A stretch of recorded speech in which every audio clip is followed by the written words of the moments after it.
The stories we believe create our identity, and our identity creates our reality.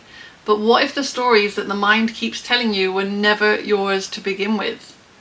Have you ever found yourself thinking, oh, this is just the way I am, I'm just not confident, or I'm just an anxious person, or I'm not good enough? And you think that those thoughts are describing you. But what if they're actually just describing stories you have inherited? And you have taken them as truth simply because they've been repeated so often and for so long, you think that's who you are. For me, I spent years thinking I was an anxious person. I had all the reasons to believe so. I understood my childhood, I understood the psychology, I understood anxious attachment, I had the memories, I had the evidence, I had the experience, and I had the self-awareness. I had so much self-awareness. And that was part of the problem, because this is what I wasn't understanding. I was mistaking myself for the story. I kept looking through the eyes of the character of this story and mistaking it for me. And that was the self that I was aware of constantly. So by the end of this video, we're going to understand where these stories come from, why they feel like truth, how we can start to look at them differently so we can start to see ourselves differently, and how to start to release these stories so that we can become who we actually are. Because a lot of us spend years living a life that isn't ours, thinking thoughts and believing beliefs that didn't belong to us. And we assume that the stories that our mind keeps telling us are our stories, our thoughts, our opinions, our beliefs, our worldview. But we didn't write that story. We just keep narrating it. We just keep playing the role of the character. And that character is inevitably a victim. And if you're anything like me, you get to the point where you become extremely fed up with it. You're fed up with the suffering. You know that there's something different. You know that you want to change. You don't want to keep living this life that is not the life you want to live. You want to align with your dreams rather than your history. You don't want to keep getting stuck in the same patterns, repeating the same experiences. You want to change your identity so you can change your reality. So who wrote the script? Why do we keep narrating this story? We're collecting stories long before we ever have the capacity to question them. We're collecting stories when we're in the womb. Before we've even taken a breath, we're starting to absorb our mother's emotional world. We are already beginning to be shaped by the energetic environment that we are developing within. And then we come out of the womb and we continue to absorb emotional and energetic information.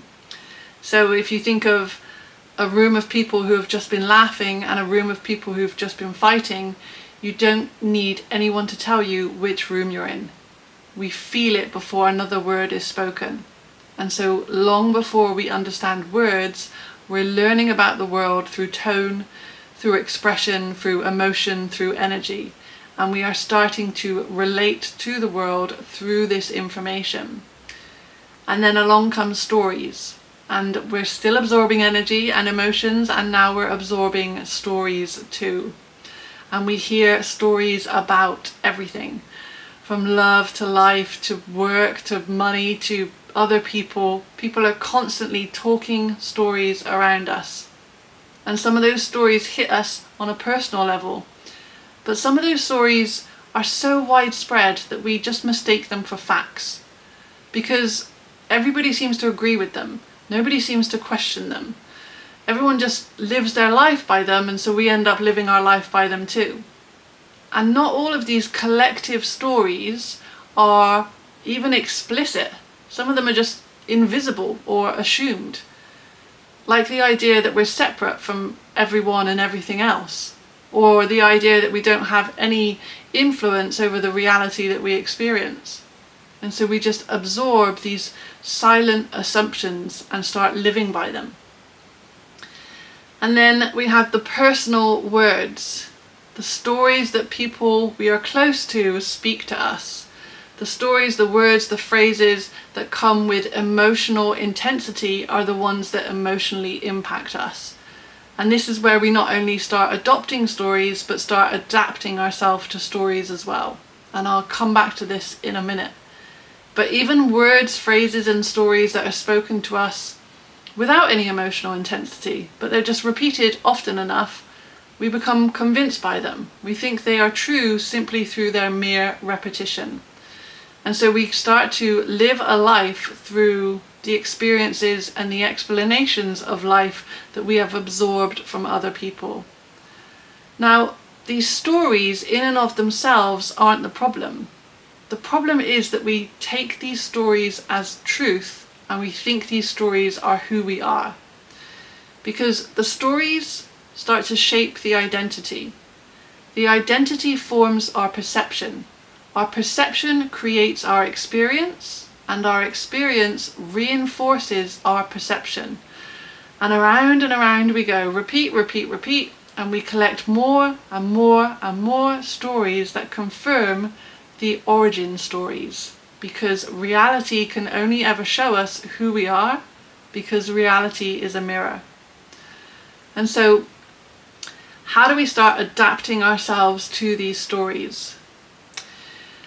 As children, we can't understand, we don't have the capacity to know that people are operating from their own stories, from their own inherited absorptions and adaptations and conditioning. So when we experience especially emotional intensity, we don't think to ourselves, oh, that person is operating from their own trauma and conditioning. The child always concludes that it must be their fault. And so they adapt to try and alter the story of the character that is emotionally impacting them. That was wordy. Let me give you an example. Let's say you have an angry, critical mother.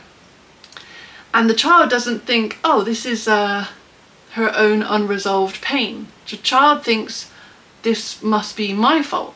This is something to do with me. Maybe I'm not good enough. Maybe I've done something wrong. Maybe I'm not lovable. There is a conclusion created by the child. And then they adapt to the story.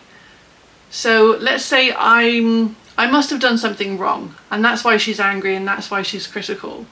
And so I'll just become a perfectionist, I'll do everything right, and there will be nothing to be angry or critical about. But of course, this doesn't work, because the child didn't create the story in the first place. It cannot resolve the mother's story for her. And this may just create more and more attempts to be more and more perfect. And different children create a different adaptation to this angry, critical mother. This is why you get siblings who respond differently to the same parents. Because of the conditioning and the shaping that they've already had, it molds us to respond in a certain way. And so what then happens is the child then starts to internalize the story of the mother, in the sense that the child starts to become angry and critical of themselves, because the perfectionism isn't working. So there must still be something wrong with them, and even their perfectionism isn't right. So there creates this self-hate and this criticism. And so the character of the mother becomes internalized and turns towards ourself. And this is where that emotional imprinting, that emotional impacting starts to distort who we actually are. And the adaptations bring us away from ourselves. And so we have hundreds of these stories and adaptations, and some of them conflict with one another. So what do we do about them? The first thing to do is to become aware of how these stories are collected, and I've just given you a brief overview of that here. The second thing we need to do is to build our awareness. Now, this is not self-awareness, this is pure awareness. We need to start to recognize where we are repeating the story, where we keep retelling it. When we speak it to friends, when we repeat it to neighbors, when we write it in a text message, when somebody asks us how we are. We need to become aware of when the story is playing out. We make the narrator visible. We make the character visible. We see the story. And it's not the character that sees it. It's the awareness. We're not delving back into the story and getting lost in the plot again. We're stepping back from it. This is where I spent so long getting it wrong, with that self-awareness of being so aware of who I was and why I was the way I was. Who I was, why I was, the way I was, all of those things, the who, the what, the why was, were the story. And I was just perpetuating it by continuing to see through the eyes of it.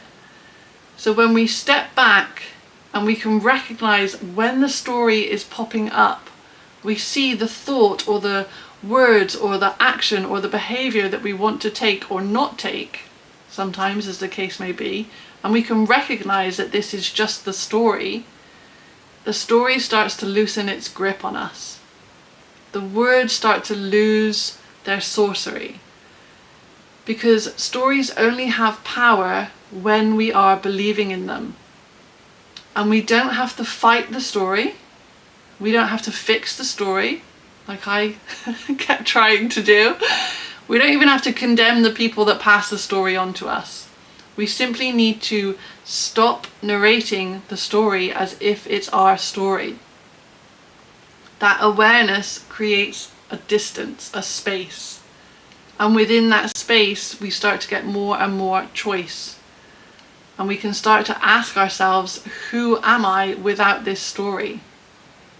And then we begin to consciously choose a story that is closer to our true nature, with less fear, less shame, less separation, more peace, more power, more presence, more love.